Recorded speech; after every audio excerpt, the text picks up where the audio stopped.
வேதம் சொல்லுகிறது, நானே உன் பரிகாரியாகிய கர்த்தர். ஆம், நம் ஆண்டவர் வார்த்தையை அனுப்பி உன்னை குணமாக்குவார். ஆம், வேதம் சொல்லுகிறது, என் தழும்புகளால் நீங்கள் குணமாவீர்கள். ஆம், கர்த்தர் உன் வியாதியிலே உன்னை தாங்கி உன் வியாதி படுக்கைகளை கர்த்தர் மாற்றுவார். வேதம் சொல்லுகிறது, விசுவாசம் உள்ள ஜெபம் பிணியாளியை ரட்சிக்கும். ஆம் தேவ பிள்ளைகளே, வியாதியோடும் பலவீனத்தோடும் கவலையோடு இருக்கீங்களா? உங்களுக்கு ஒரு பரிகாரி உண்டு, அவர்தான் இயேசு. இயேசு உங்களை குணமாக்குவார்.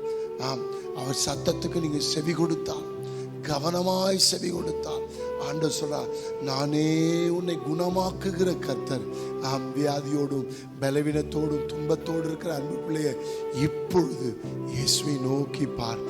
எசேக்கியா என்கிற ஒரு மனுஷனை பார்த்து, எசேக்கியா ஒரு பெரிய மரண படுக்கையில் இருக்கும்போது, எசேக்கியா கதறி அழும்போது, எசேக்கியா தேவனை நோக்கி கதறி அழுத போது கர்த்தர் எசேக்கியாவுக்கு ஒரு வார்த்தை சொன்னார், நான் உன் விண்ணப்பத்தை கேட்டேன், உன் கண்ணீரை கண்டேன். ஒரு விண்ணப்பத்தை கேட்டேன், நான் உன் கண்ணீரை கண்டேன் என்று சொல்லி எசேக்கியாவுக்கு கர்த்தர் வார்த்தை அனுப்பி 15 ஆண்டுகள் ஆயுளை கூட்டி அவனுக்கு எசேக்கியாவுக்கு கர்த்தர் ஆதரவா இருந்தார். இன்றைக்கு உங்கள் வியாதி படுக்கை கர்த்தர் மாற்றுவார். உங்கள் பலவீனங்களை கர்த்தர் மாற்றுவார். உங்களுக்கு வீட்டில் இருக்கிற வியாதி படுக்கைகளை தேவன் மாற்றுவார். விசுவாசமாய் தேவனை நோக்கி பாருங்கள். உங்கள் விசுவாசம் உங்களை ரட்சிக்கும்.